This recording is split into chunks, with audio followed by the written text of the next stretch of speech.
to throw the best sidearm in the world, you have to have all the mobility one can have. And that's something you cannot have without practicing in the gym or being born with perfect genes. Here's someone who probably has done the both. Born with the perfect parents and done something in the gym too.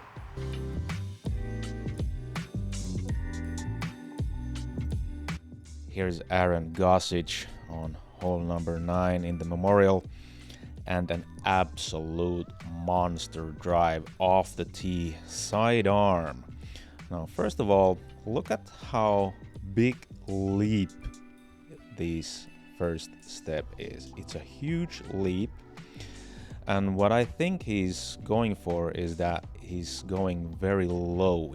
He wants to go down almost to the ground. And it's easier to do when you are going big leaps, reaching for the ground like this. He's going way deep. And look at how bent his knees are. He's totally bent. And of course, the back leg is going down now. I don't think he's driving the back leg down. I think he's just going down. Could be I'm wrong. Could be that he's really pushing the knee down, but if you don't have the mobility to do this, please don't force it, because you will just get hurt. This is something you cannot do. This is something you can practice for, or if you're born with huge mobility, then go for it. But if you don't have the mobility to do this without forcing yourself, please don't do it. You will only get hurt. Now, that being said, it's good to go low and good to keep your knees bent, because the more mobility you have, the more unrestricted movement you can do, and the more fluid your motion is. Pay attention to the foot position here.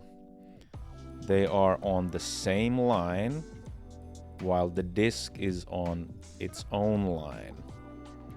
There's not much opening too much to the left with the front foot, definitely not to the right, because you have to get your hips to open, because you are throwing with the rear arm. If you don't open your front side, you will only get stuck.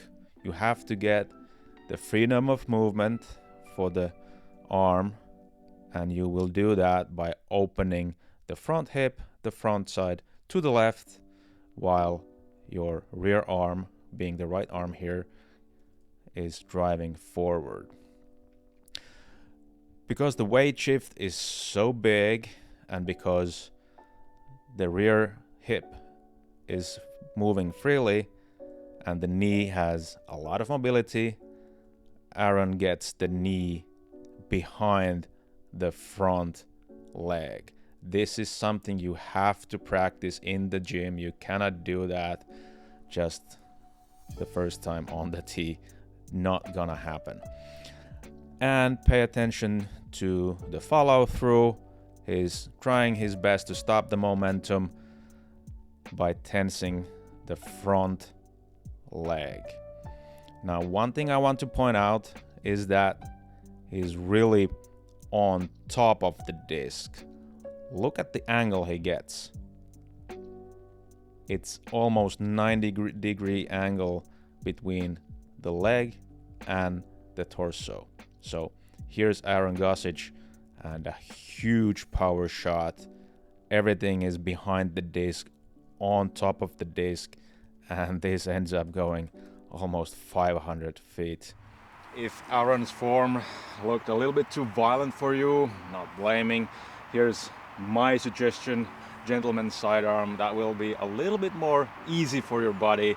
Also, you will sacrifice some distance, but it's good for your body. I'm not able to throw like Aaron. I'm not claiming to be nearly as mobile, athletic as Aaron is, but here's my version of Aaron's sidearm form, just to show that I'm not perfect.